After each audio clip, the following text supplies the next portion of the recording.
Hi everybody, welcome back to 30 Days Until Done. I'm John Branningham. We're working on our traveling poems.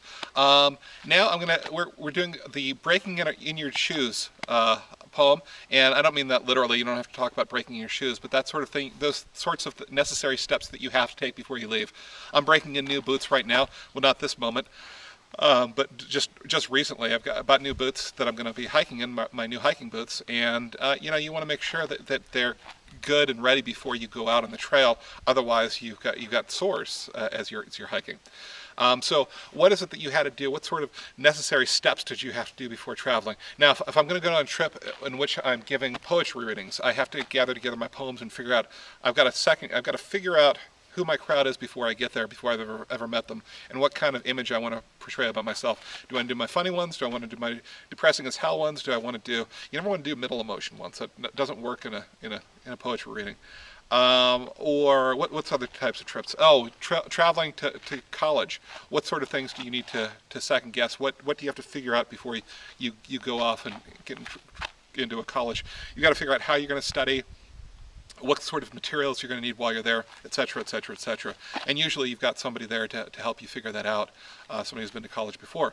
What's another kind of trip? Well, if I'm going to do this trip, I'm probably going to write about, we went on a couple of trips beforehand to figure out, what is it that we needed to break in before we got there. And what we didn't realize is that hiking 6 miles is a lot different than hiking 90 miles. And we packed way too much stuff. I think we had like 40 feet of rope. I can't remember why we just... Oh, so we could hang stuff away from bears, but not knowing there were bear boxes everywhere.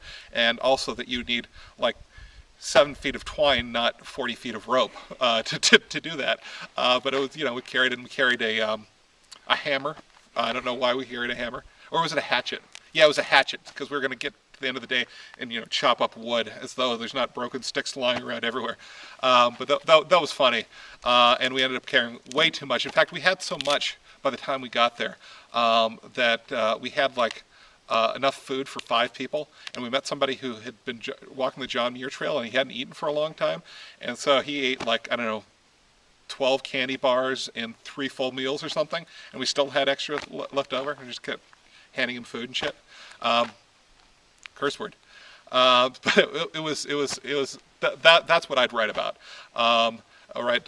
What I should have been thinking of when I was breaking in my backpack and my everything else. It's like, oh, I don't need everything in the world, right? You don't actually need supplies for 3 months when you're going for a 7-day trip. Okay, so when you're done with this, put it down below, and I will see you tomorrow, 30 Days Until Done.